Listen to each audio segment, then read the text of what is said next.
Finally, Samsung has taken the step which it should have taken long time back. But as they say, it's never too late. Here it is, the M series from Samsung, where M stands for millennials, I guess. I'm not sure about that. But who really cares what it stands for, right? All we care about is how is the phone.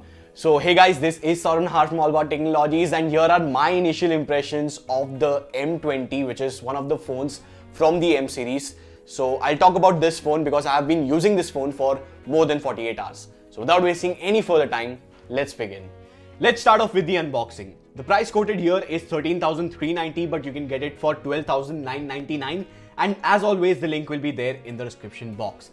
Now inside the box you get the phone, obviously, a pin to remove the SIM tray slot, USB Type-C cable because it has USB Type-C port, which is a good move by Samsung, and lastly a power adapter with an output rating of 9V at 1.67 ampere and 5V at 2 ampere, which means it is a fast charger compared to the usual ones. Now in terms of design, there is nothing fancy about the M20 as it comes with a glossy plastic back panel which strictly looks average. Although what's attractive is the front where the Infinity V display is, but I'll talk about the display in a bit. Overall, not the best looking phone, but shouldn't be a problem because most of us will end up using a case. Sadly, there is no case included in the box, so we will have to wait a little to find it in the market. Now in terms of the build quality, it feels well made just like any other Samsung phones. It is much better in build compared to the Realme phones, which also uses plastic but doesn't feel well made like the Samsung M20, and both the devices are almost similarly priced. So good job done by Samsung. Now before I touch upon specs, three things I would like to mention. First, there is dual SIM VoLTE support plus dedicated SD card slot, which is awesome. Second, it comes with USB Type-C port, which is missing in most of the devices in this range. So good job done by Samsung. And lastly, buttons are above average, not the best. Now in terms of specs, it comes with Exynos 7904 chipset, which has two 1.8 GHz Cortex A73 cores and six 1.6 GHz Cortex A53 cores, Mali G71 MP2 GPU, 3 or 4 GB of RAM and 32 or 64 GB of storage options. Now to be honest, Exynos 7904 chipset is good for basic tasks as well as gaming. I played PUBG on smooth and high settings and it worked pretty well. So for now, yes, you can play PUBG on smooth settings.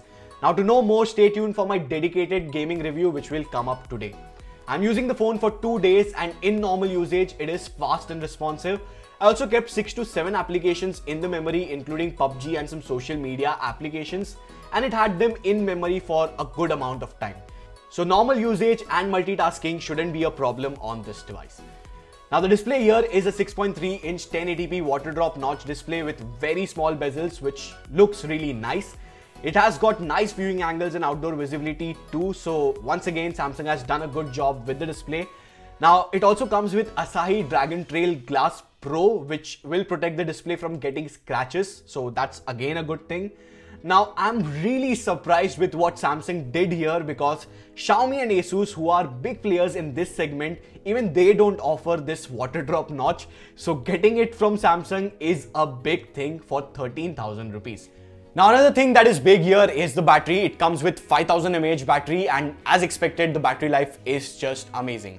I got 8 to 8.5 hours of screen on time, which is nice for my kind of usage where I use the device mostly on Wi-Fi or cellular data, like 50-50, and my usage consists of WhatsApp, social media applications, YouTube, PUBG for 45 minutes to 1 hour, and obviously calling. So with that kind of usage, 8 to 8.5 hours of screen on time is very good. And even if you are a heavy user, it will easily last you for a full working day, and you will also have some kind of like 10 to 20% of battery left at the end of the day as well. The fingerprint scanner is located on the back and it works well, although face unlock is not as fast as some other devices in this range. Now finally, Samsung has also given all the necessary sensors which it used to skip in all its budget phones, so one less thing to complain about. Lastly, let's talk about cameras. M20 comes with a 13MP f1.9 primary camera and 5MP f2.2 wide-angle secondary camera on the rear, which is a nice combo in my opinion because having a wide-angle lens makes more sense in my opinion, which I've said twice. But yeah, it makes more sense. For selfies, there is an 8MP f2.0 camera on the front. Now the pictures shot with the rear cameras impressed me in daylight, and that wide-angle lens also helps at times. In low light scenario, picture came out average, and I feel Samsung could have done a bit better in this department. Selfie camera does an average job overall in well lit situation, but the quality drops drastically in indoor scenarios or low light situation. Now last thing to note is that there is no 4K video recording here, so keep that thing in mind. So guys, these were my initial impressions of the Samsung Galaxy M20. What do you guys feel about it? Let me know that in the comment section, and if you have any questions or queries, you can ask them in the comment section. I'll definitely try to make a Q&A video if you want that. And guys, if you like this honest initial impressions video, please hit that like button and also hit that subscribe button and be a part of AAT fam so that you get notified about such amazing videos. And make sure to follow me on all my social media networks. Links will be there in the description box, along with the link to purchase this device. So use my link, that will definitely help out this channel. And yeah, that's pretty much it for this video. This is Saurav Nahar. Thank you guys for watching.